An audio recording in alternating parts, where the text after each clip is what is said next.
ሰላም ጤና ይስጥልን ውድ የቻናላችን ቤተሰቦች፣ ዛሬም እንደተለመደው በሀገራችንና በጎረቤት ሀገራት ያሉ ትኩስና አነጋጋሪና ወቅታዊ መረጃዎችን ይዘንላችሁ ቀርበናል። በየደቂቃው የሚወጡ የፖለቲካና የጸጥታ ዲፕሎማሲ ክስተቶችን በዝርዝር የምንዳስስበት ሰዓት ነው።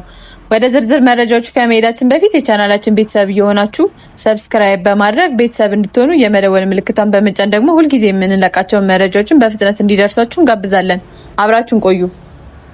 ዛሬ በመካከለኛው ምስራቅና በሀገራችን ኢትዮጵያ እጅግ አስገራሚና አስፈሪ ዜናዎች እየተሰሙ ይገኛሉ። ፕሬዝዳንት ዶናልድ ትራምፕ የድንገተኛ የጥቃት ትዕዛዝ አስተላልፈው የኢራን ኃይል ማመንጫዎች ተደብድበዋል። በምላሹም አሜሪካ ቴክሳስ ግዙፍ የነዳጅ ማጣሪያ ላይ ፍንዳታ ደርሷል። ሁኔታው ወዴት እያመራ ይገኛል? በሀገራችን ውስጥስ በትግራይ ክልል የተሰማው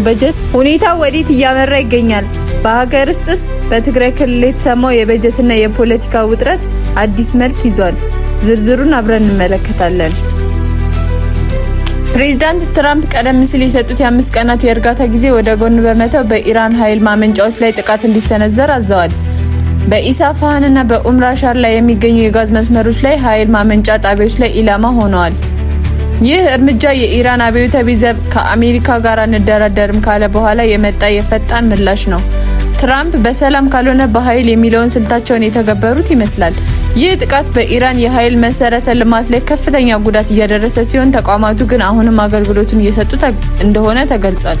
እንዲሁም በመቀጠል በአገር ውስጥ ዜናዎች በትግራይ የተካሄደው ሰልፍና የአቶ አማኑኤል አሰፋ ጠንካራ መግለጫ።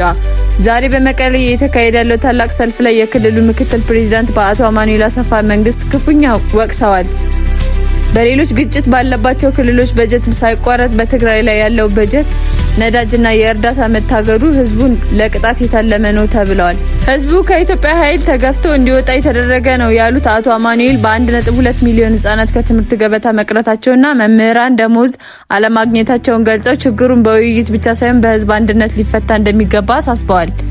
በአሁኑ ሰዓት ዓለም ከፍተኛ ስጋት ውስጥ የወደቀችባቸው ጥቂት ሰዓታት ውስጥ አስደንጋጭ ክስተቶች ተከስተዋል።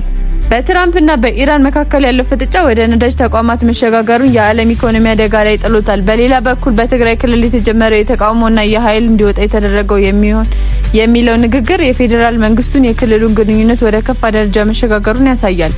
እናንተስ ምን ትላላችሁ? የአሜሪካና የኢራን ጦርነት ወደ ለየት ያለ ቀጠናዊ ጦርነት ያመራል? በትግራይስ የተፈጠረው የበጀት ውጥረት እንዴት መፈታት አለበት? የሚለውን አስተያየታችሁን በኮሜንት አጋሩን። ለቻናላችን አዲስ የሆናችሁ ሰብስክራይብ በማድረግ ወቅታዊ መረጃዎችን ተከታተሉ። ስለተከታተላችሁን እናመሰግናለን።